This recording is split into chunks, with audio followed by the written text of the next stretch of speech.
was wondering, maybe, would it make us go crazy? Maybe, would I make you my baby? I'm ready, I'm ready, I'm ready, I'm ready. You already know when it's calling, sit down on the heat. Hey, currency kings and queens, we're back with another market analysis on GJ. Let's get right into it. So this week, we had a pretty decent week. I traded GJ because that's the pair that I typically focus on. But let's take a look at GJ and just see what we had this past week and what we have to look forward to in the coming week.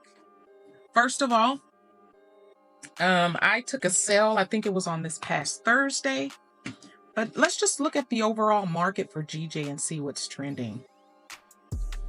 So as you can see, we have an upward trend. This is on the weekly time frame. I typically just look outward and see, and then just kind of zoom in. But we've been on the uptrend for a while now, even on the monthly. But for the monthly, we've retraced down, not breaking any support levels or anything, but we went into a range, October, November, December, January, and then February, we were able to drop below that range and start doing some stuff. So that's on the monthly time frame. On the weekly time frame, we have a double top. Here is a level of resistance. It came a second time and tapped into that, and it's continuing down. It broke below that previous level of support on both sides. So it looks to be starting to trend downward. Even if we were to put our trend line on the top here, it's still keeping that downward trend. And we're creating lower highs and lower lows. That. Just marking these areas just so you can know what you're looking at when you're looking. That's a lower low. So we're looking for this area to do on a daily time frame. And then it's on Friday, we had a lot of bearish movement on Friday. So we don't know if this candle has closed specifically yet, but we're looking for it to break this area of support here. We can pull it up just a little bit if you want. Okay, so we're looking for the current candle or a candle following that sometime next week to break this area, perhaps, if we have enough volume in the market to do so. But when we're dropping down on the smaller time frames, I'm going to look at the 4-hour just for purposes of these the trades that I took on this past week. As we can see, it had an area of resistance here, and it stayed below that area. I'll tap here too, just to be frank, but it came to these areas several times within this area, and it was rejected, and it started creating lower highs and lower lows. So we are trending down. Prior to that, we had a strong volume trend to the upside, consolidated a little bit, and then it started some bearish movement. So coming into next week, I also want for those that trade on the 15-minute time frame, I do as well. Depending on what the trade is looking like, I wanted to bring something to your attention that gives a little bit more confirmation on the bearish side for GJ. So if you look at the pattern here, there's a left shoulder, there's a head, there's a right shoulder. So we have a head and shoulders pattern on the 15-minute time frame that's kind of confirmed what we were thinking. So what we're looking for is, we had a level of support here on the 15-minute time frame that held.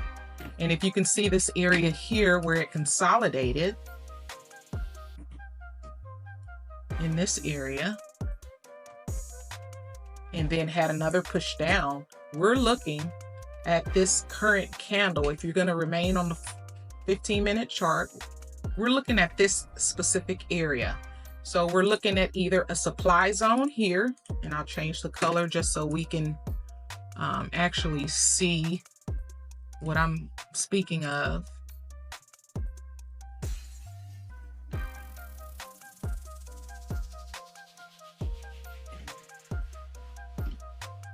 I'm trying to make the background visible, sorry y'all. Okay, so we're looking for is a supply zone here.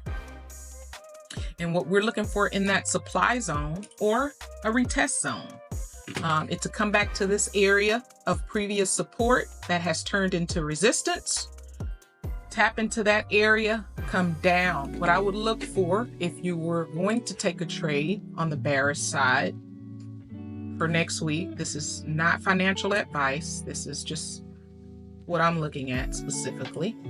What I would do is have my zone here,